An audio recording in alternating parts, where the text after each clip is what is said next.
Velkommen til Learn.tech, en læringsdugnad om teknologi og samfunn, med Silvija Ceres og venner.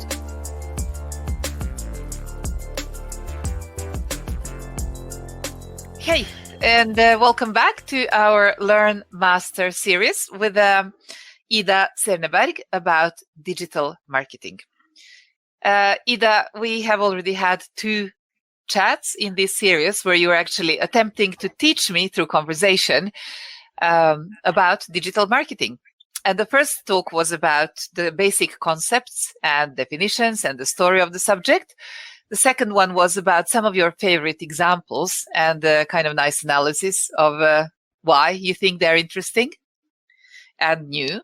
And now we are going into section number 3, which is going to be about bridges. So there are things to talk about when it comes to technology. There's some things to talk about when it comes to business, and some things to talk about when it comes to society. And we talked about all kinds of new nudging that ads are doing with us in the digital world. Cambridge Analytica wasn't mentioned, but that was perhaps the most well-known example. And, we don't know where to start thinking about the ethics of these things. Another idea related to ethics that I'd like to discuss a little bit with you is there is a book called World Without Mind by a guy called Francis Foer. And he's talking about echo chambers and fake news and how people who work in media have a really almost sacred duty to protect us from manipulation. Yet the business might want to manipulate us. So how do we balance that? So that's the social ethics side. When it comes to business, I'd like you to teach me, how do I measure the business effects of digital marketing? How do I relate them to something that creates value for my business? And the third, on a technology side, you already mentioned things like Google Marketing Platform or Facebook Ads Platform.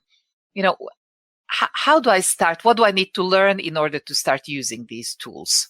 So I don't know in which order we should take them, but shall we start with ethics? Okay, sure. What is digital marketing doing to us as individuals and as a society? Yeah. So when I teach digital ethics, I always start with the ethical fault line explained by Kara James, Harvard researcher. So the ethical fault line, you can talk about privacy, property, participation, identity, and credibility. So all of these, there's no difference from the time before the internet. So credibility, that you give credit where credit belongs, right? But it's been a lot more complicated. All these 5 things have been a lot more complicated in our world. Because, credibility, how do you give credit when it's a meme, for instance? So that's one thing. Participation, that's the whole idea that consumer and producer, they're relating in a blurred way, like we heard the last time, the example with shame. And that creates a lot of new kinds of tricky things. When it comes to company, and all of a sudden I can make fun out of your logo, or you can try to pretend to have some sort of image, but the coworkers know it's not true, and then they start participating in that.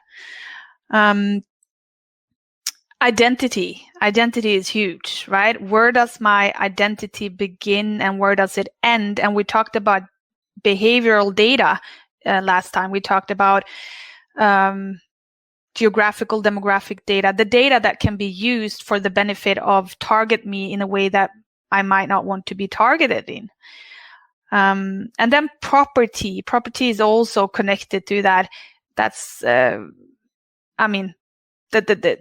property in terms of can be many things. Now what we see now that some people are talking about, and I just recently read an article that was claiming that we will see now different internets in different countries. And the one thing that I think we should be aware of is the fact that the internet in the years to come will be different from the one that we know from today. So the open free internet, I don't think it's going to end, but we will see a lot of regulations connected to it as a consequence of the fact that it's been high chaparral for a few years. So yeah, those are some of the issues that are already being addressed. They're being addressed through, for instance, GDPR 2018. We got that rule. That was a shout out from the EU saying every time you go online, you broadcast your personal information, and people we're not even aware of it. One of the exercises I do with my students in the beginning of the year, and I hope that no future students is listening right now, because then it's going to be a spoiler. But what I do is that I send them to a personality test online. And I say, hey, make this personality test. And then everyone is doing that. And the test is not the personality test. But afterwards, I ask them, okay, so what did you consent to now? And what you're giving away every time you take these free personality tests online, you give away psychographic data, something that was misused by Cambridge Analytica. Funnily, the one that I'm using, the one personality test, is based in Cambridge, probably on the same street where we had Cambridge Analytica, probably based on the same people who worked at Cambridge Analytica. And we're very naive. And I think in the years to come, people will be more concerned about it. And I always tell my students that, what kind of marketing do you want to have? How do you want to be exposed? That's the kind of marketer you want to be. So this is a really important, I think, one of my heart's major concerns, actually. Our personal boundaries and how we are being used and directed in this new digital social world. But okay, so we leave lots of tracks in the digital space, and these are being used in good and bad ways to target us with information. And that information might be aimed to make us buy something, or maybe make us vote in a certain way, or affect us in some way or the other. How do I measure the effectiveness of this? How do I relate it to my business goals? Yeah, really awesome and good, important question, because very often I get clients coming to me and my students and say, okay, we need help with this and that. And very often it's, I ask them, okay, so what's the aim with, why do you need support? What can we help you with? And very often they say, well, I want to grow my digital visibility in Facebook and on Google. And I want to raise, sometimes because they've learned that I need to have clear goals. They need to be smart, right? Specific, measurable, and all that. And then they say, well, I need to grow my follower base with 200%. And that's a micro goal.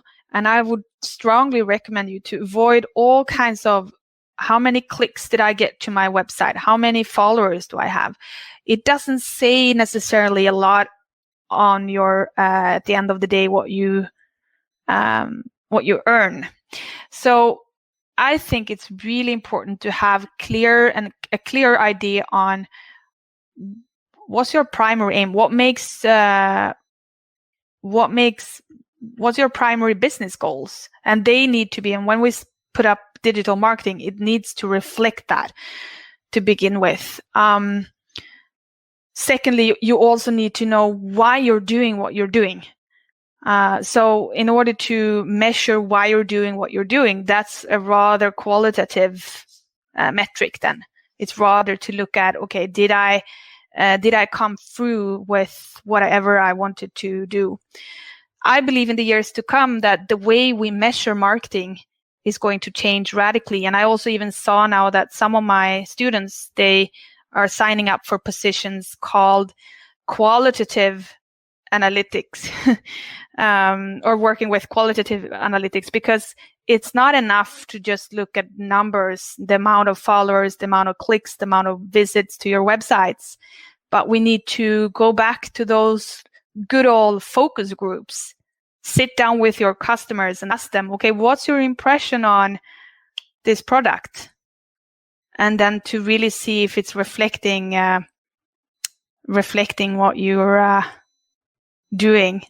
I have a cousin who works at a media auditing company, one of the biggest firm in the world. They're working with global brands, and she's always answering when people say, well, I'm a small company, I can't afford the measuring, doing all these brand lift surveys and all that Google provides you with. I can't afford that. It requires a big budget.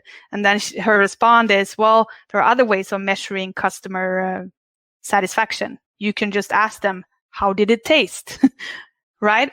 So it's something about finding that a good blend when it comes to measuring things, not only being blind to the digital measurements, but try to find, and here we see the intertwined and the bridge between digital and the analog.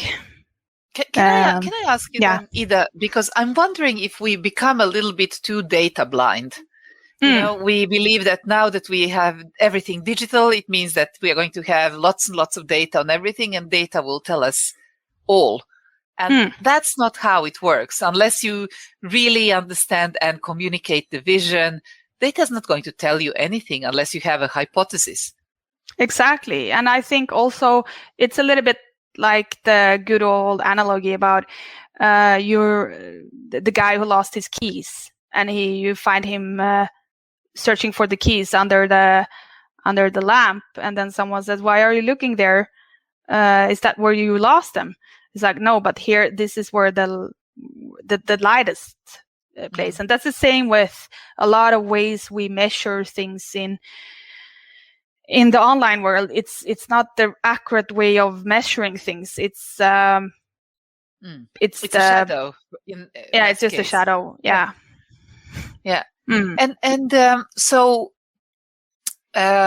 data can't tell you everything. You have to combine the quantitative with the qualitative. But when it comes to the quantitative, I guess we need to connect those clicks and likes and followerships and so on with some higher business goals, as you're saying. Sometimes I have a feeling that we don't even do that. I mean, there is a disconnect between, the number of items you sell with the number of likes you might have. Yeah, I mean, if I look to I can only relate to my own business. So my business that I have outside my normal company or my normal work, which is only based on the stories I share on LinkedIn.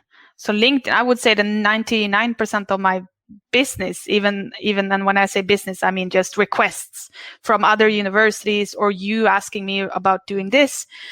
And I put zero money on it. Probably if I were to go independent by myself, then I would put up a bigger strategy around it.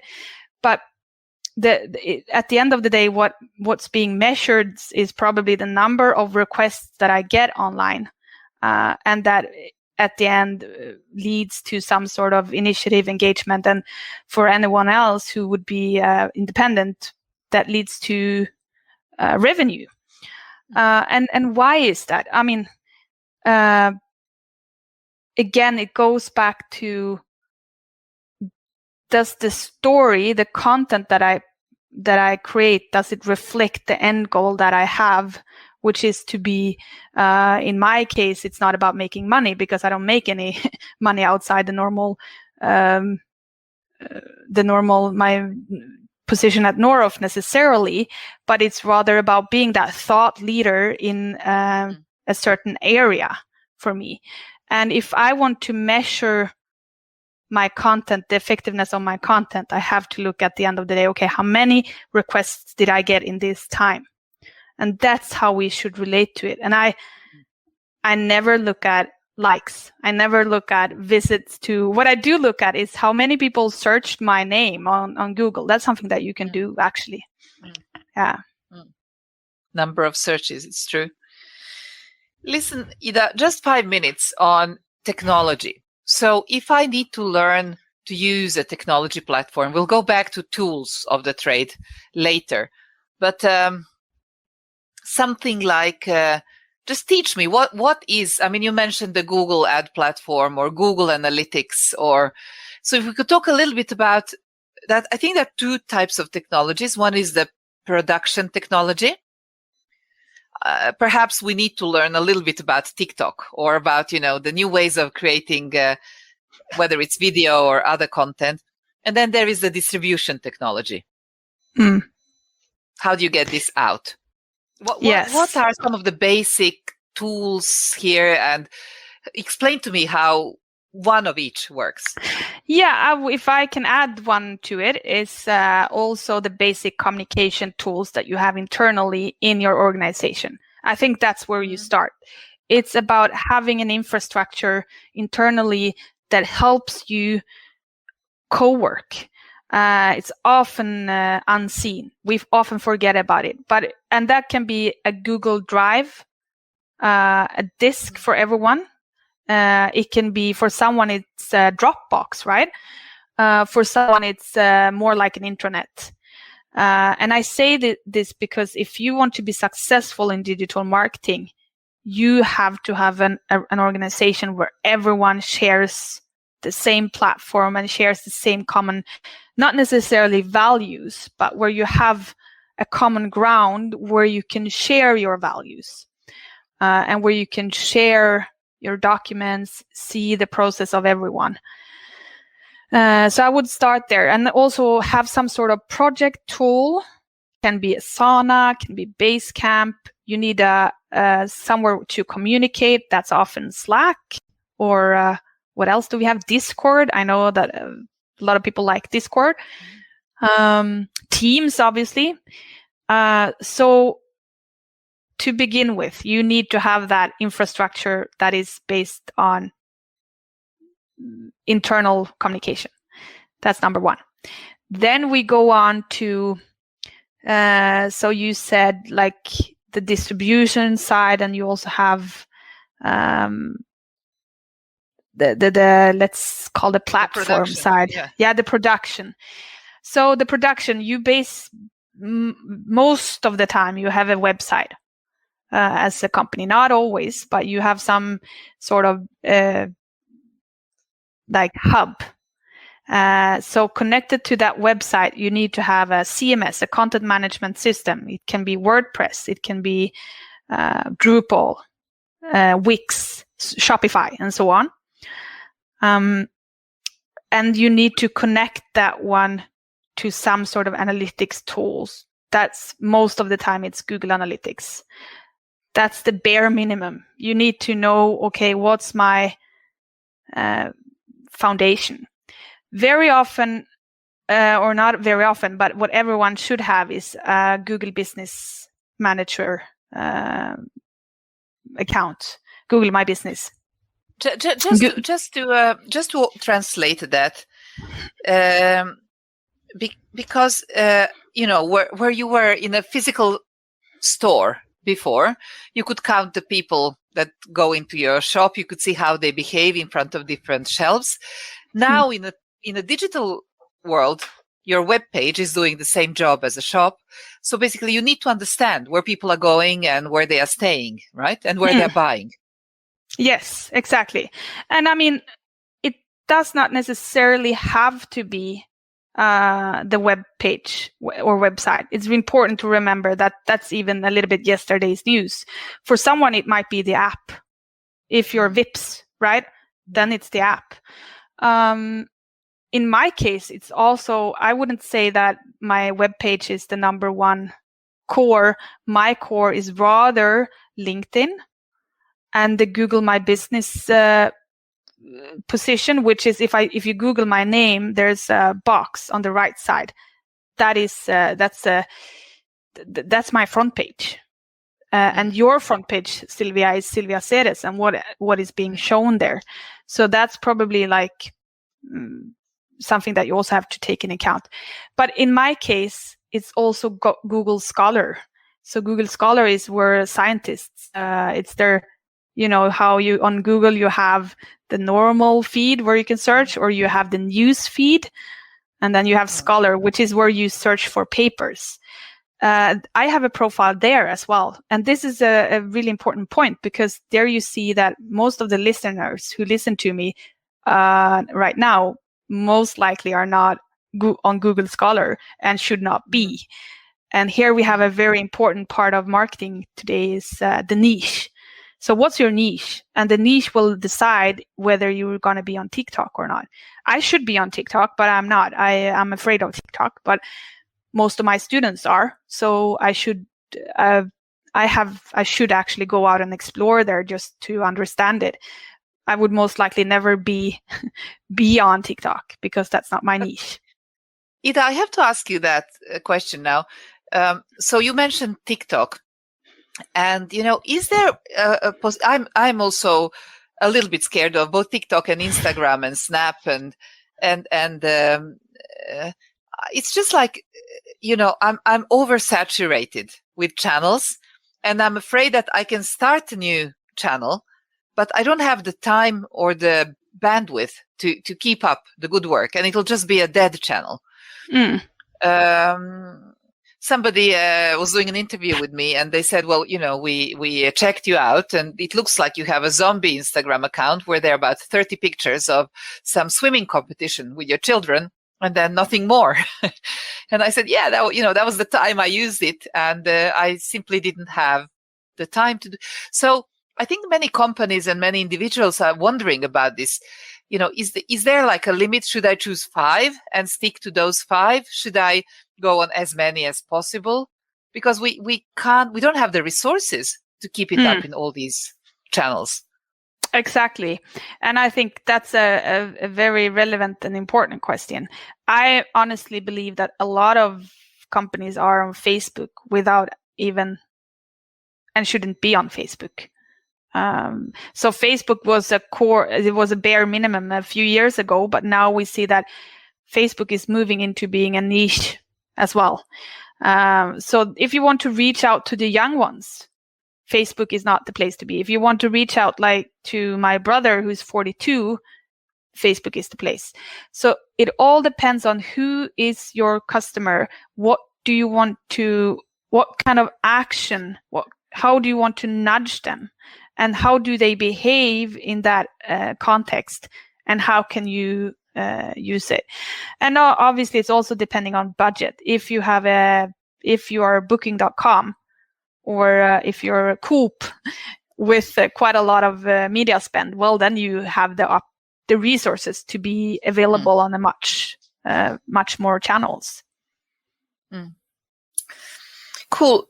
Ida, we've talked about technology in terms of different channels, different platforms, and different creative tools and communication tools. And then we also talked about business in terms of how do you define what success looks like for your digital marketing strategy. And we talked about the social side of this in terms of how do you make sure that it is respectful and ethical, at least at some very high level. I think we're going to stop there and then soon go into our 4th session, which is going to be, well, so how do I start? Help me how to get a project started. And what's my, starting steps and starting KPIs. Sounds good? Wonderful. Okay, thank you so far. Du har nå lyttet til en podcast fra learn.tech, en læringsdugnad om teknologi og samfunn. Nå kan du også få et læringssertifikat for å lytte til denne podcasten på vårt online-universitet learn.university.